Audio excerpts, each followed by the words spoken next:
Shut up and sit down.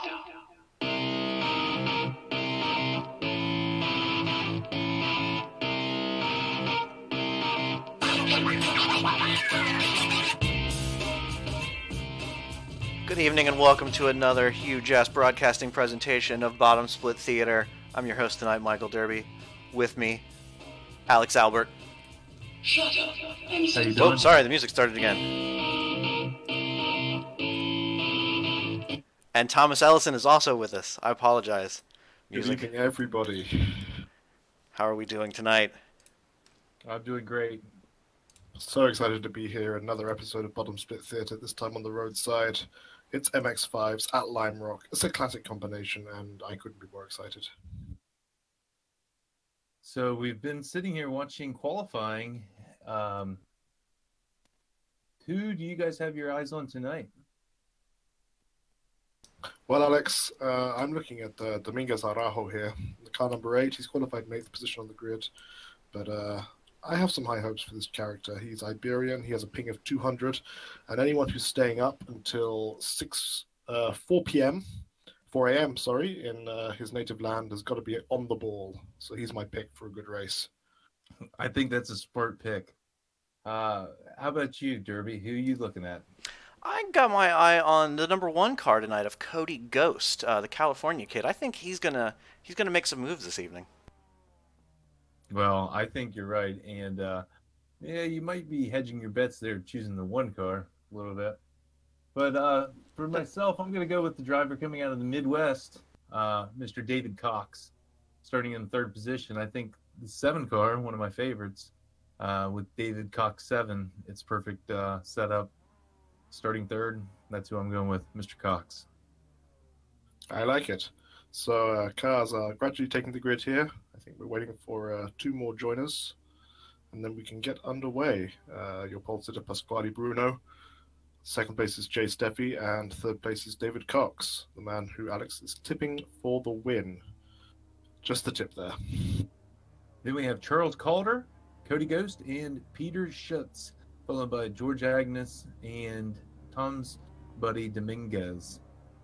Rounding out the grid will be Seth, Hesp, Andrew Townsend, and RF Olson.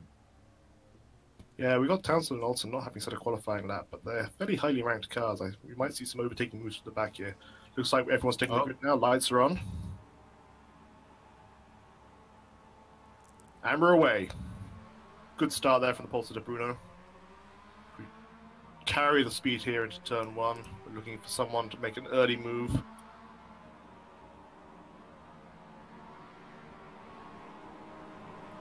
And it looks like everyone's getting through turn 1 cleanly there. We have a sitter at the back there, Andrew Townsend, who appears to have not taken the grid at all. He's away now. He's just gone going, number 3 car there. Oh, the 1 car is in the grass, the California kid. Oh, and there's a spin. There's a spin there. And I believe he collected that other car. Looks like he collected the number 5 of George Angus. There's Cody Ghost there and George Jackson coming together. A little bit of work to do there. Looks like a little bit of bodywork damage there on both cars, but it may not be the end of the race. It may not be terminal. And hopefully these guys can start to mount a comeback. Pasquale is setting a blistering pace here on lap 1. Oh, and there's a spin. There's a spin coming out of the final corner. He could not maintain the pace that Pasquale was setting. Even though he had already made the corner, he continued with a little bit of oversteer there. And we have a pass there going into turn 1. David Cox there making the moves on Charles Through the Calder. grass. Now, Oh, that's through exciting. the dirt, counter steering, back onto That's- the track. That's just some superb car control there from Cox. Handling himself superbly. He's a dirty boy. Driving through the grass like that. Oh, he's not the only one that's finding the grass here. Dominguez. Oh, wow. Who knew that The grass was so tricky Dominguez or Araujo so there. attractive? And we have 2 disconnections already. Cody Ghost, I'm afraid to say, Michael, has already disconnected, so it's not looking like the California kid is going to be in luck tonight. That's too bad. But out front, your leader, Pasquale Bruno, has a commanding lead of about 3 seconds on Charles Calder. David Cox following him closely behind. About See, 1.5 seconds back. Peter Schutz is in Peter third. Schutz, sorry. Yes, you're right. Peter Schutz in third, David Cox in fourth, another 1.5 seconds back. But Schutz is driving nicely here. A little bit of counter steer there coming out of turn 2, and he's looking to make some progress here. Field is settling down. We're in lap 3 now. This is a pretty long race for a feeder series.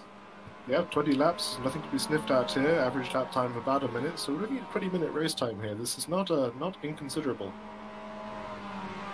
Concentrating here on the battle of second between number 11 car Charles Calder and number 10 car of Peter Schutz. It's hotting up nicely. Peter has a nice run there out of the final corner. He's in the draft, looking maybe for an overtaking move into turn 1 here. He sticks the nose down on the inside.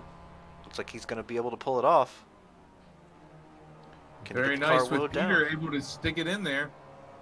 But he wasn't able to. But Charles goes for the over-under and beautifully pulls it off. That's some veteran racing there. See, this is the kind of racing that it won't be covered on the other networks. No. But this is still quality. This is very reminiscent of Gilles Villeneuve and René Arnoux in Rouen in 1979. Dijon Primois. Superb car control there from both combatants, and they're absolutely giving no quarter. I'd say Rouen would have been a couple of decades previous, would it have not? Last race there was 1968, I believe, at Rouen-les-Assarts. But back to Lime Rock here.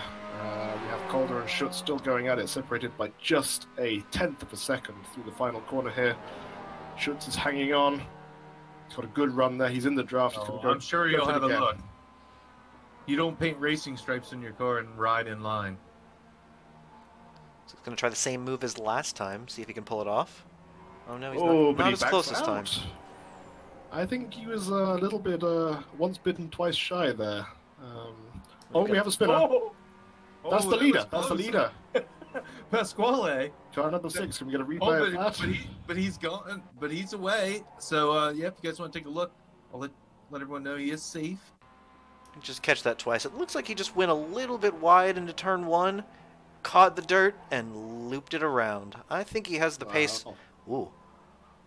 I think he has the pace to catch back up. We'll keep an eye on him for now. Yeah, I think this is. I think Pasquale is the camera car here, as we see Peter ahead, making a mistake, touching the curbs there. Yeah, these guys at the front are really pushing fairly hard here. But if Pasquale is able to continue the pace he's shown early in the race, I believe he has enough time to run them down. Oh, and here comes a car out of the pits. Will this be a problem? No. Our Olsen, veteran there, giving plenty of space to the cars in the lead lap. He doesn't want to get involved. The white paint job there signifying a man who likes the cleanliness and the pure lines of this Master Global.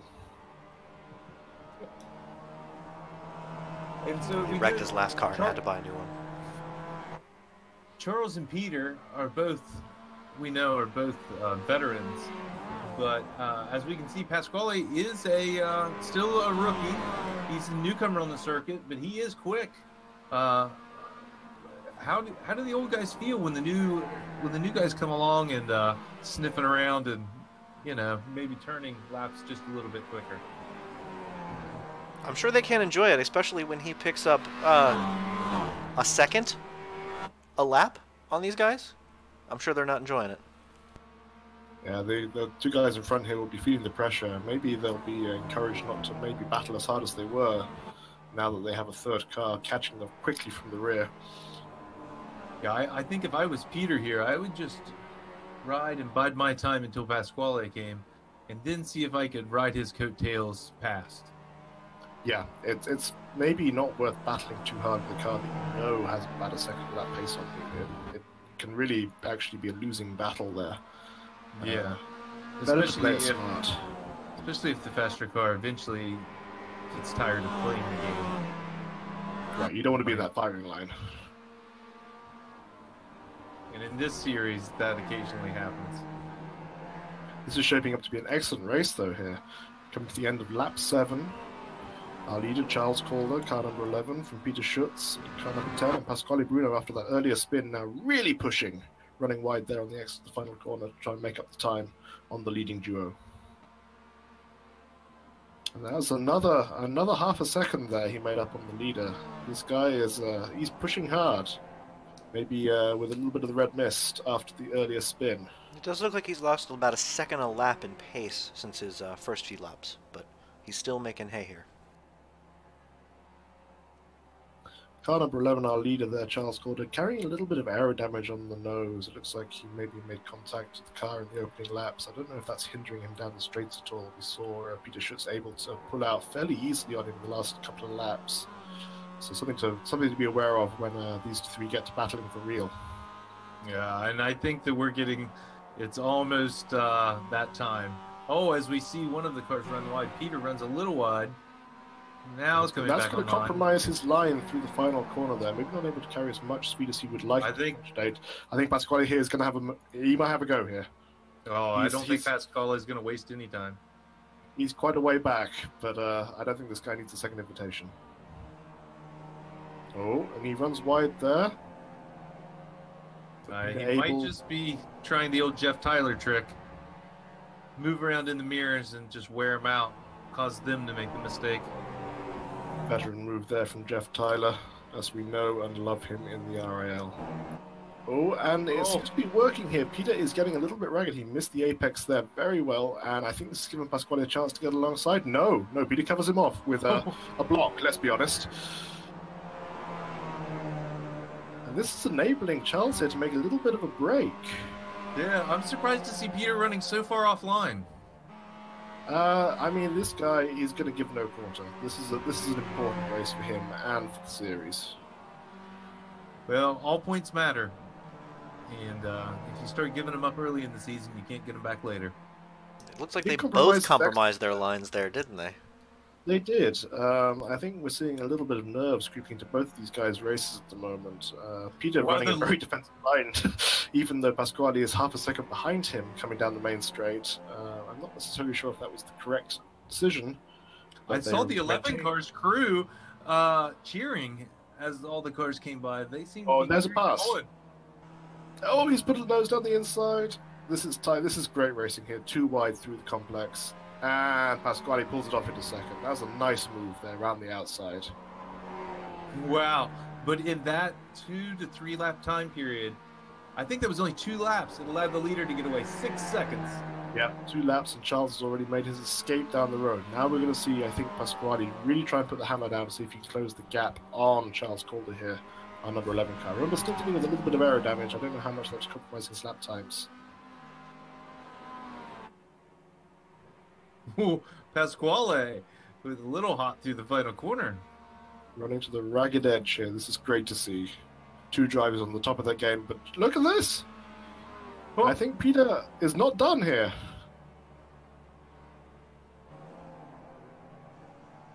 Peter is a veteran. He is, and you can never discount the old guys. Running the Shelby stripes on his car. He's been around a while. He knows the score, and this guy will never give up. You don't get to a C license overnight. No, this takes many years of practice and dedication. Like these guys have put the hours in, and we're seeing the fruit of that labor at the moment here. With some excellent driving up the hill. We have reached the halfway point of this race. 10 laps to go. We're going to go ahead and keep an eye on Pasquale. I think that he's going to be able to pull this gap down a bit. He's already down 4.5 seconds to 4.5 seconds. And what are the relative lap times? Ooh, and going a little wide there. Pasquale is going to make it to the end of the race if he continues to exit the final corner in that manner. That has to be an off track, is it not, Tom? Speaking as a veteran of the circuit, yes, I can confirm that is definitely an off track. But that does look to be his third of the evening so far. Well, there's another one. Indeed. Pasquale seems to show little regard for the off track system. They use all the racetrack and more here. And I think this is just symptomatic of the will to win that these guys develop. Oh, there's another one. And behind him. Oh. Did he catch it? No, he won't. Oh, dear. valid ever left Peter Schutz to hold on to it, but I think he's just caught the barrier there on exit. Oh, he has, and he's got a good bit of damage. He's going to go ahead and tow back to the pits. That, of course. Pasquale continues to ignore the track bounds. I don't know how many more laps can he make it, Tom? He has to be taking 4 to 5 off tracks a lap. I guess it stays activated for how long? Maybe 10 seconds. So, I mean, if you keep stringing them together, you could probably have it for a lap. But I mean, these guys know what they're doing. Very much the Kimi Räikkönen method. That's a veteran move that I don't know that I've seen before, but maybe Pasquale's onto something. He knows. He knows what he's doing, and honestly, at the moment, it is paying dividends. They have the off-track system, the incident system, very much as a sort of rationing, and you can use them as you want. Safety rating here does not matter as much as the win.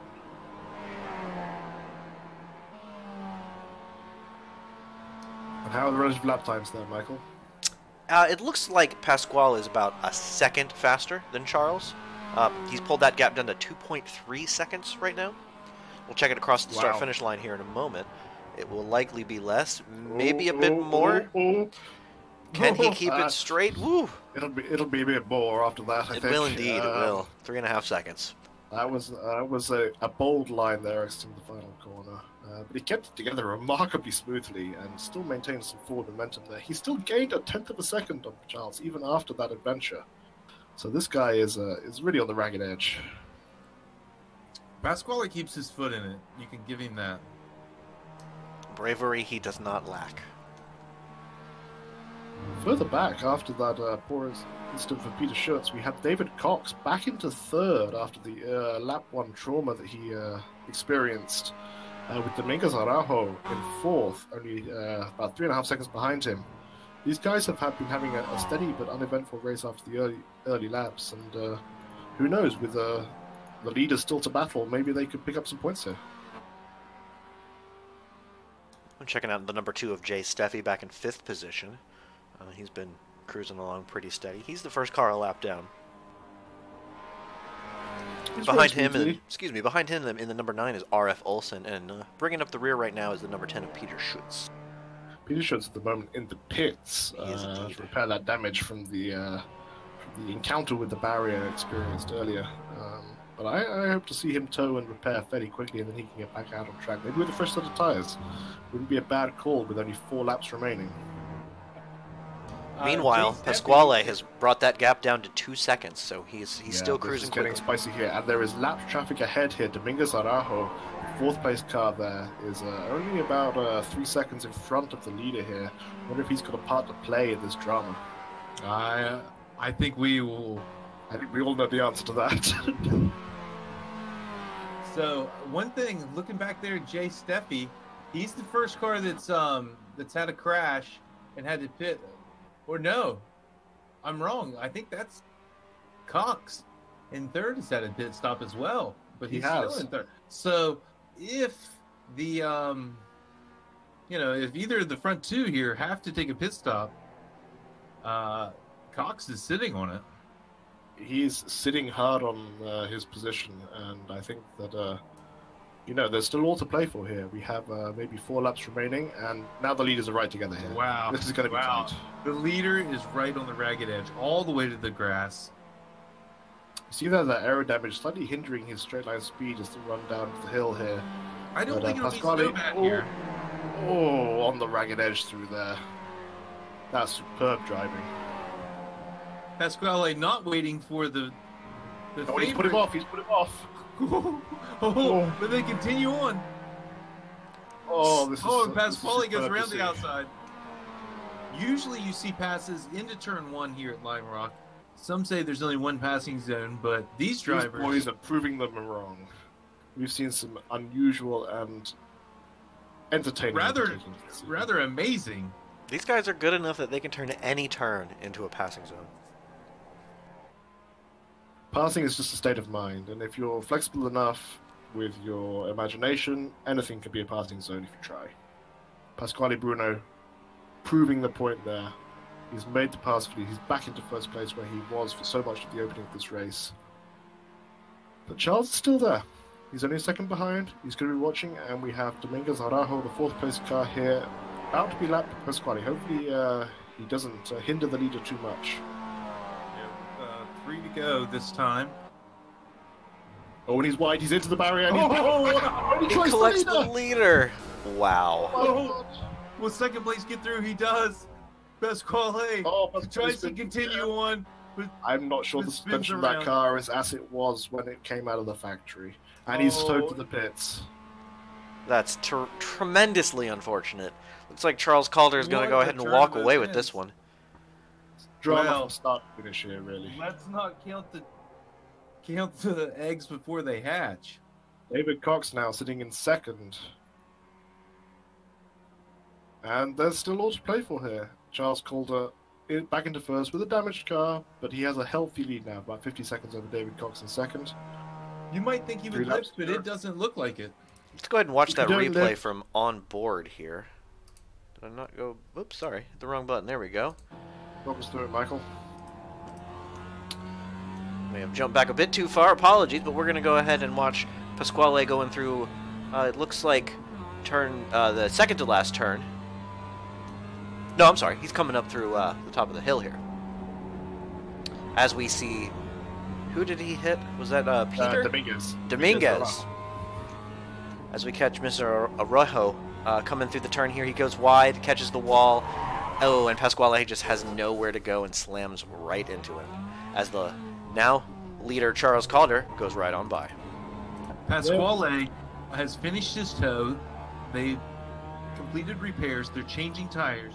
He's going to go out for maybe 2 laps, but he might only get 1, but I'm sure these tires are going to allow him to set a blistering time for 3/4 of the lap. He'll have fresh rubber and a full tank of fuel there. This guy is not going to be messing around. And I think, that's testament to the pit crew to get that car back onto track as speedily as they have. I'm sure that's why they're still sitting there. It's to go ahead and top it off with fuel. You can't be too careful in these races. It's a long way to go. Back to our leader, number 11, Charles Calder, coming through the final turn now to complete lap 19. Now, I think he should be showing the white flag at this point. Oh, it might get exciting. Pasquale's leaving the pits. Maybe there was another reason why his pit stop was taking a little while. I think that to demonstrate some retribution at this stage of the game would be a travesty and a shameful act to commit upon our noble profession of motorsport here. Right, I don't think he's going to do anything to the leader. And if I know Pasquale, like I think I do, he's a man of honor.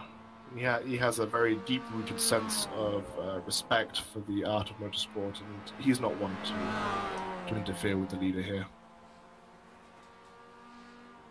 Well, it looks like you're right, and I'm sure as an up-and-comer, he's just trying to earn the respect of the veterans in the garage. And speaking of veterans, Charles, racing out of the Georgia Club, he's a D license, so he's been around for a while. Through the final turn here and across the finish line, looks like he's going to pick up the win tonight at Lime Rock.